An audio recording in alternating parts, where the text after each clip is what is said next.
points last time against Iran. Dito para sa Gilas Pilipinas, they're starting off with Kiefer Ravena, R.R. Pogoy, Dwight Ramos, Junmar Fajardo, as well as Jamie Malonzo. Coach, no naturalized player dito para sa Pilipinas, and this is a chance for the locals to try and shine here as Junmar unable to get that foot back in. At the same time, also give the coaching staff of Gilas Pilipinas a good assessment on the possible final roster for the FIBA World Cup come August 25th. Good rejection here for the green shirts, who definitely have the size and health advantage over the Philippines. Again, speaking about size advantage, athleticism advantage as well, as we take a look at that finish coming from Senegal. But Coach, right now, this is the type of battles that we can expect here between these two, considering that this will be the height differences we're going to have to work with against Angola. And this is a team which we faced in 2014, a team that we defeated in overtime doon sa huling phase ng competition. That was the first time we faced them. This is only the second time. However, Senegal will not make it to the World Cup after seeing action in 2014 and in 2019. Hindi sila makakarating sa World Cup. Kinulang ng isang baitang para makapasok as the 5th African nation to be able to qualify dito sa Manila. Still scoreless ang Gilas Pilipinas dito. As you may now notice, as we all do, wala pong scoreboard na nakita because the feed is coming from China. 8-0 is the score so far in favor of Senegal after that three-pointer. And you take a look at Senegal, Coach, they do have great talent, especially sa number 0 nila, si Branco Badio, who did play sa Summer League para sa Phoenix. No doubt, a lot of players already seeing action in the NBA, but more than that, this has been a powerhouse nation in the continent of Africa. As we take a look at Junmar Fajardo knocking in the first basket. Let's see how the points of attack of the Philippines will come about after this timeout na tinawag ng Philippines. After timeout plays are always essential, especially if you're down by this much. Better ball movement from the Philippines here as they look for Junmar Fajardo. Junmar unable to finish this with the contact as well. Walang tawag ang referee. Coach Chot Reyes is obviously upset with that. 12-2 is the score here so far. Gilas Pilipinas still trailing. Junmar Fajardo with the only field goal so far here. From the restricted zone. Meanwhile, we gave up an offensive rebound and another inside basket to fall behind by 10 points. And you see the size advantage that Senegal has over the Philippines. Very important for us, is to be disciplined setting execution and be able to utilize the foot speed to get to the basket. Speaking of foot speed, Kiefer Ravena finding Ray Parks, pero wala pa rin. Junmar Fajardo showcasing his strength, and the finish. It didn't matter that Ndoye was there. Junmar was just too big. 2 out of 3 for Junmar Fajardo so far. Of the baskets of the Philippines coming from Junmar Fajardo at lahat yan ay doon sa loob. 4 in the match for Junmar Fajardo. Junmar Fajardo showing off his MVP qualities as Ndoye unable to strike back. Junmar Fajardo with the rebound. Kiefer Ravena going down the left-hand side. Picking over Junmar. Pinigay kay Ray Parks. Dwight Ramos, little fake, the spin, and the tapped away. Ball will stay. Get 6 points inside para dito sa Senegal against the Philippines. Big lead here for Senegal still. Jamie Malonzo. Pinigay kay Junmar Fajardo. Junmar sizing up the defender. Attracts the double team. Pang PBA lang. Attracts the double team. Throws it out, and there is a holding foul on si number 29, si Gora Camara. Instrumental in that second scoring surge for the Philippines heading into the third quarter, wherein he scored 7 straight points at doon tayo lumayo ng gusto as Jamie Malonzo knocks in the first 3 ball for the Philippines. And that's the value of a CJ Perez, a breakdown player who can attract the defense and also find an open teammate. Driving kick, AJ Edu in the game as well. Suddenly a bigger lineup dito para sa Pilipinas. Surge dribble, the pull-up shot right over the extended arms of CJ Perez. Number 5 on Senegal. That is Jean Boise. 16-7 in favor of Senegal. Coming off 2 mid-range shots as CJ Perez has scored or assisted in the last 4 points for Team Philippines. Able to break the defense down and find an open teammate. Junmar Fajardo getting the first of 2. Si Junmar, the value of the fact that he attracts so much attention is that he can pass it out, and he's also a good free throw shooter. He's just used to being a go-to guy in the block. And he has that ability to, of course, he's so used to being double-teamed at kaya niyang able to break the defense down and find an open teammate. Junmar Fajardo getting the first of 2. si Junmar, the value of the fact that he attracts so much attention is that he can pass it out, and he's also a good free throw shooter. He's just used to being a go-to guy in the block. And he has that ability to, of course, he's so used to being double-teamed at kaya niyang last defensive sequence. CJ Perez. Playing point guard position. That'll be very interesting, coach, kung sino maglalaro ng point guard on the international Yes. stage, considering just how big the point guards are nowadays. Japet Aguilar can't get his first jumper to fall. Pabalik rin si Scotty, padating din si Jordan Clarkson, nandyan din si Chris Newsom, among others, and si Kiefer, of course. Missed shot there coming from Senegal, as the Philippines are still trying to inch their way back. From si Calvin Oftana on the floor now as well, getting it from Ray Parks. Playing in his very first World Cup competition, together with Malonzo. Ray Parks can't get the three ball to go. Again, a lot of shooters on the floor here for Gilas Pilipinas when you take a look at Oftana and Ray Parks. Of course, CJ Perez has improved his shot as well. Yes, no doubt. At minsan, umiinit din si Japet Aguilar. We've seen that in the PBA, but I don't know if we're gonna see that on the Ang FIBA galing ni stage. Japet Aguilar, lalong-lalo sa postseason, di ba? Nag-iiba eh. May playoff Japet tayong nakikita parate. CJ Perez. Up top, waiting for the pick of AJ Edu.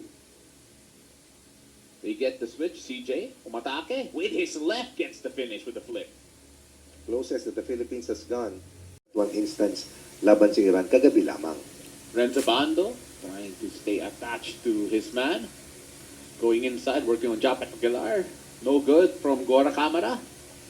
Ito naman si CJ Perez. Almost lost the handle there. CJ pulls up for three anyway. Tawag ba dyan, coach? Heat check. Pwede. But it's done more than enough as we see the Philippines only behind by best 12 ang pipiliin mo o yung best na makakatapat dun sa pool. Kasi you have to finish in the top 2 spots for you to make it to the second phase. Otherwise, sa classification round ka na babagsak agad. That's through Chris Newsom swings around 30 on the attack, on the drive, finding Jamie Malonzo in the corner. Japet Aguilar, offensive rebound, the turn, kicks it out, and they reset here. 30 again. Pinilik kay Abando. Could Well not read. find Japet Aguilar. Yes. And those are maybe some of the reads there that Renzo Abando will get better at in the future. Yung off the dribble na mga galaw. That's too deep. There, you saw the strength difference there between Jamie Malonzo and Dusmane Diop. And they kick it out again. Fall. Going inside, and that's how Jamie Malonzo can defend when he has the size disadvantage. Excellent defense coming from Malonzo against a bigger counterpart. And then he attacks on the return play. With a hook shot there, throw back to the 80s. No problem. On that semi-hook coming from Jamie Malonzo, a stop and a basket inside for a two-way play for Jamie Malonzo playing in that front line position. And again, that rejection from Malonzo from the mid side. Baggio, hindi siya isa ron. Alam ko Yeah. siyam yung nilaro niya sa 12 mga laban para sa Senegal. 30 Ravenna, swing that around again. Using the pick of Japet Aguilar, attracting the double. Japet pulls up for a three. That time off. But I did tell you that he can shoot the Yes, he three-pointer can. a while ago. And he has to at times. He has to. Actually, we're also curious to see whether a guy like Junior Fajardo will take more three-pointers. As Renzo Bando, we were all excited for. Conversion 4 in the quarter for Malonzo. He has scored all of the baskets of the Philippines here in quarter 2. 2-point lead still after that miss from Baguio. Our defense is starting to hold. And they have found difficulty in taking open shots and getting closer to the basket the way they did in the early part of the first quarter. Renzo Bando still not having his type of shooting night here so far. But playing tough defense. Mhm. This unit has been defending really well, even if they are outsized and outmatched in terms of heft ng Senegal. And speaking of Renzo Bando, he had that defensive stop there in terms of that pass interference against Baguio. Baguio that time, trying to get three back, wala pa rin. And there was the height difference shown. Si 30 Ravenna could not hold back si Osmani Ndiaye. Offensive rebound and an easy bucket. 4-point lead for Senegal. 30. Bigay kay Renzo Bando. Waiting for the pick of Japet Aguilar. Renz. Bigay kay Japet. Japet. with a long two, no good. Still cold is Japet Aguilar. And waiting to enter the ball game again, I believe that is Dwight Ramos and CJ Perez. Remember, CJ Perez was a spark plug a while ago para sa Gilas Pilipinas. As Jamie Malonzo hands it off to Chris Newsom. Aguilar had 4 points last night. Malonzo, the leading scorer with 11. Dwight Ramos and Oftana hitting 10 points apiece. Benzabando. Kay Jamie Malonzo, pull up three straight away, no good. 30, could not get the rebound. As Badio will have it, 4-point lead pa rin para sa Senegal. The jump shots are off for both teams here in quarter 2-0. That's easily read. Third steal in the quarter for the Philippines. 30 Ravena with the easy lay-in. Basket off the bench. Will try to adjust to In that. the point guard position, pagpasok niya. Japet Aguilar, waiting for the movement. Pinalik kay CJ Perez. CJ, kick pass, great ball movement. Oftana off the mark. Best 12 ang pipiliin mo o yung best na makakatapat dun sa pool. Kasi you have to finish in the top 2 spots for you to make it to the second phase. Otherwise, sa classification round ka na babagsak agad. That's through Chris Newsom swings around 30. 30 on the attack, on the drive, finding Jamie Malonzo in the corner. Japet Aguilar, offensive rebound, the turn, kicks it out, and they reset here. 30 again. Pinalik kay Abando. Could Well not read. find Japet Aguilar. Yes. And those are maybe some of the reads there that Renz Abando will get better at in the future. Yung off the dribble na mga galaw. That's too deep. There, you saw the strength difference there between Jamie Malonzo and Dusmane Diop. And they kick it out again. Fall. Going inside. And that's how Jamie Malonzo can defend when he has the size disadvantage. Excellent defense coming from Malonzo against a bigger counterpart. And then he attacks on the return play. With the hook shot there. Throw back to the 80s. No problem.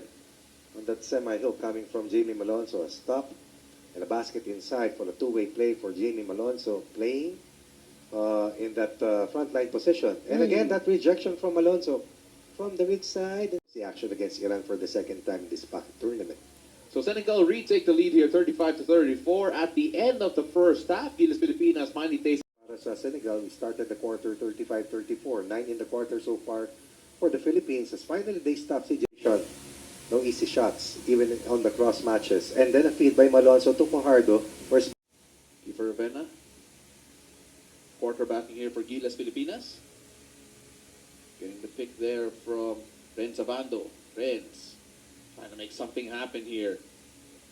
Wow. In the previous quarter, but they have 9 points from the long ball here in quarter 3. They're just progressing to the average, coach. As, Senegal had to make 3-pointers anyway. Kiefer Ravena, trying to find Japet Aguilar. Miscommunication. Para sa Pilipinas, Chris Newsom last night, a total of 2 points. Parks also had 2 points. Edu had 9. Pogoy had 8. CJ Perez had 7. But today, CJ Perez explosive. Tumaas yung physicality nila, no? Saka yung aggressiveness on the ball. Well, they were bullied at one point Yes. with the Gilas press. CJ Perez steps through, no good. Difficult. Huwag mo kalimutan mag-like subscribe sa aking channel.